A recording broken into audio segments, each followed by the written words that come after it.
Look, if I can stay silent and other people are comfortable, then why shouldn't I stay silent?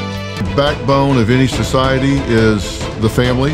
I think it's under attack unintentionally by technology, and in part because there are people that are pushing narratives that have nothing to do with reality, have nothing to do with science, have nothing to do with fact, nothing to do with history. They're just running an agenda that's very self-referential, and it is not in our best interest at all to sit silently by and allow these people to hijack the narrative of this country. And I'll tell you further. Yes, Dr. Phil, please tell us further. But before you do, I would like to ask everybody out there who is watching this to follow me over on Twitter should any type of censoring go on this channel, like, you know, we know how that works, and like and subscribe and share this with others so the algorithm will catch the drift. At least like it, please.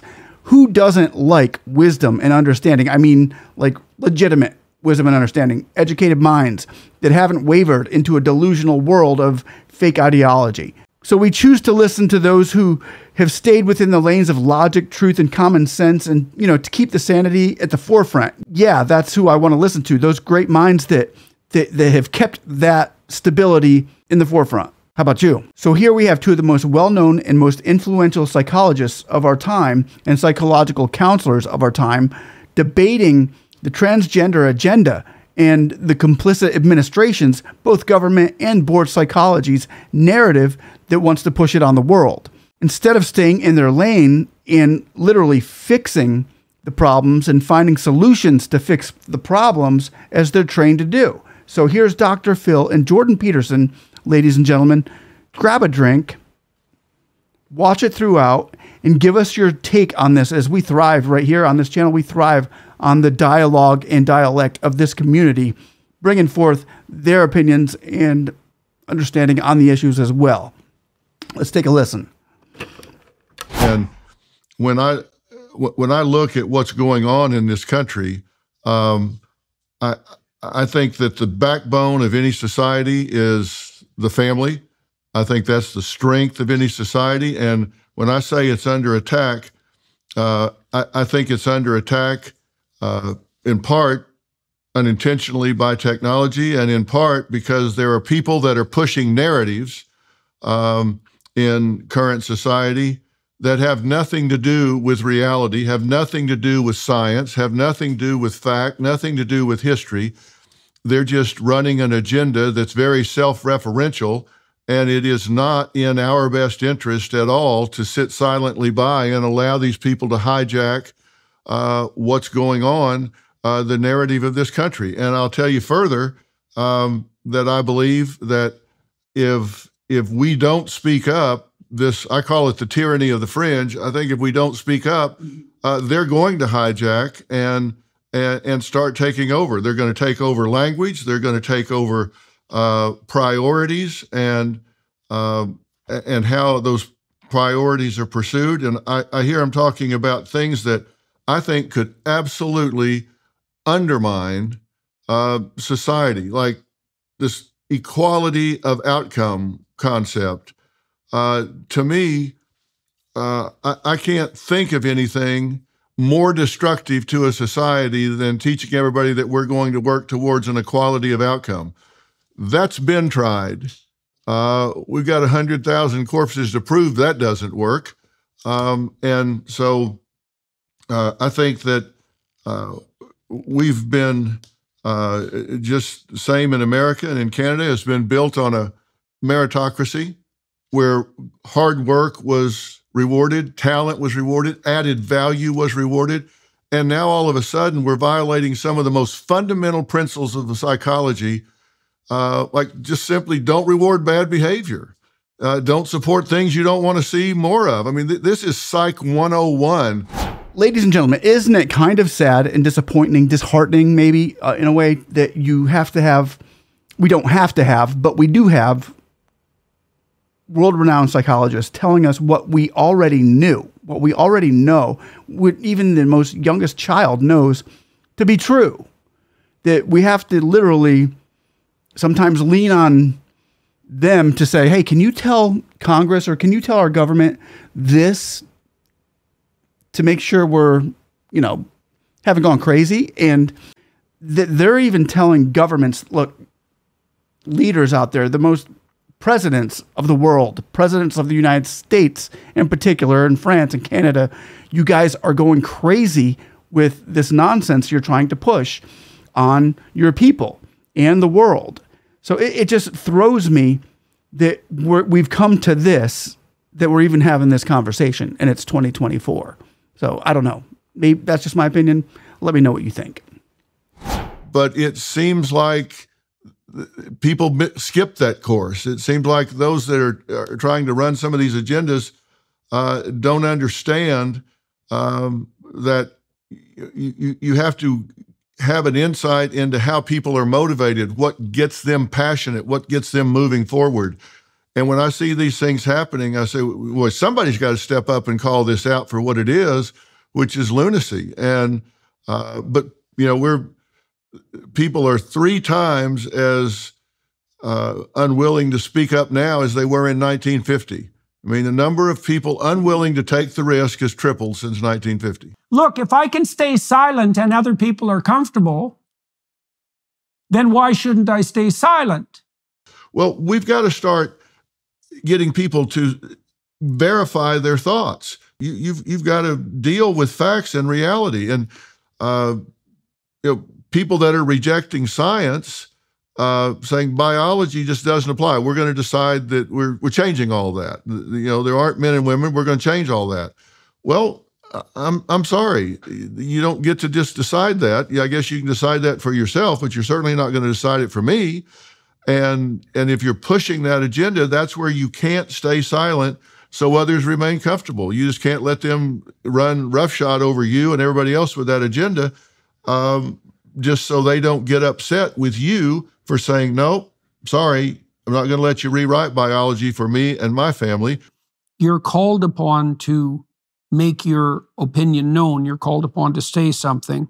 You're called upon to differentially reward and punish based on the concordance of what you're hearing with what you know to be true rationally. And so the idea there would be that part of your conscience calls you to oppose opinions that are not aligned with the natural order of things, right? I mean, it's tricky, right? Because you hear all the time in the Enlightenment rationalist types, they say, follow the facts. And that's a weak argument because facts themselves don't specify a destination. On the other hand, there are opinions that fly in the face of what's real so egregiously that if you attend to them, you're going to walk into a pit. You're going to walk off a cliff. And so if your principle number 6, the justification you had for that was that you shouldn't stay silent just so others can remain comfortable when you know that what is being said violates a reasonable understanding of the natural and social order. It's something like that. And so that indicates a belief in an order that's beyond the mere verbal, right? Like the Derrida in particular, I think it was Jacques Derrida in On Grammatology, he famously said there's nothing outside the text. Now, he walked that back to some degree when he was pushed on it, but I think it does get to something that's core in the postmodernist ethos, which is the idea that there's nothing to truth but the consensus of words, and that if you can change the consensus of words, you can change the truth. But the thing is that the verbal order has to reflect the intrinsic order of the cosmos, or it becomes delusional. Like a delusional verbal representation is internally consistent, right? And people can even develop a consensus around it, which is what a fad is, or a social contagion. Just before I keep continuing with this, let me just tell you exactly what they're talking about, is the emotional contagion effect. It's a form of social contagion that involves the spontaneous spread of emotions and related behaviors. Such emotional convergence can happen from one person to another or in a larger group. For example, emotions can be shared across individuals in many ways, both implicitly and explicitly. What it means is, like, I'm laughing, that was funny. In emotion, somebody, yeah, that was funny. But that's what they're talking about, and that's kind of like what this is, in a sense. Another thing that I must mention, it might go a little bit off the subject, but let me know if you agree. Please let me know down below. But if LGBTQ, transgender, and all that other stuff was hereditary, if you got it at birth, then why is it geographical? Why is it in San Francisco by ways of 50, 60% of the people? However, over in Africa, it's 0.005% of the people over there. Or in Florida, it's 1% of the people in Florida. Whereas in other cities where it's congregational, they're spreading it amongst each other in schools and then they're raised that way. It's not a born with thing. It's a doctor doesn't get a baby and say, hey, look, it's LGBTQ baby. You got an LGBTQ baby. No, they get a baby and say, oh, this is a boy or a girl. But they don't get a baby and say, oh, it's a Christian baby. You got a Christian baby or a Muslim baby. Here's your baby. You're going to grow it up in one way or another. It's not geographical. It would be geographical if it was just hereditary in something in us that people knew, but it's not. It's indoctrinated into the baby, into the people. So I don't think it's hereditary. I believe the XX chromosome, XY chromosome, and there might be some in between, some very few cases that have shown that, oh wait, something's a little messed up here, but let's go in and try to fix it for them. Then scientifically and biologically, we know that this person is going to need some special attention. What say you? Down below. Like a delusional verbal representation is internally consistent, right? And people can even develop a consensus around it, which is what a fad is or a social contagion. And so your hypothesis is something like conscience calls us to speak when the consensus has become delusional. It's something like that. Does that seem reasonable? That is a reasonable interpretation. And you know from your clinical experience that how difficult it is to penetrate a well-structured, deeply entrenched delusional system. You get into confirmation bias with people, and folks don't understand. When you're dealing with people with confirmation bias, research tells us if you bring them solid evidence to the contrary, they just dig in their heels. It gets worse, not better. Even if you show them scientific, objective, verifiable evidence to the contrary, they just dig in their heels more. So you got to deal with that first before you can get that new data to take hold. Well, do you suppose that's maybe a reflection of something that you pointed to earlier? I hear, people talking about, some of the things with the uptick in activity and the transgender movement, and they say, well, we don't think there's a contagion effect here. Well, really? You've got 10, 8, 9, 10 times the activity, and with girls that we didn't have before.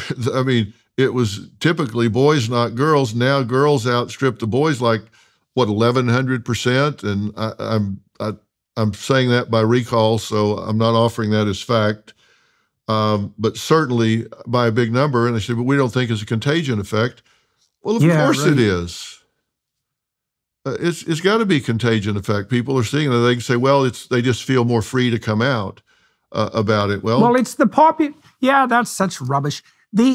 Not only is it a contagion effect, as we can tell by its insanely rapid spread, but we know it's a contagion effect because psychogenic epidemics have always raged through young women. Like there's a documented history of that going back 350 years. And it's always young women. And it's partly young women, I think, because they are more agreeable.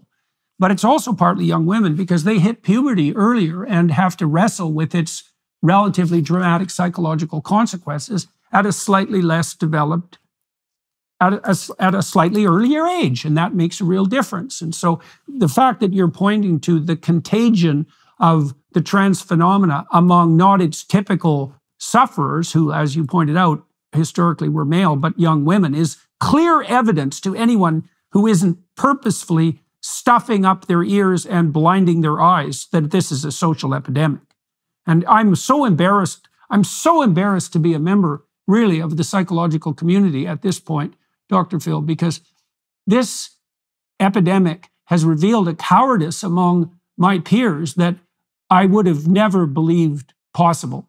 A level of pathological silence and enabling that runs against absolutely everything that the psychotherapeutic enterprise, in principle, was designed to forestall. So it's a hideous situation.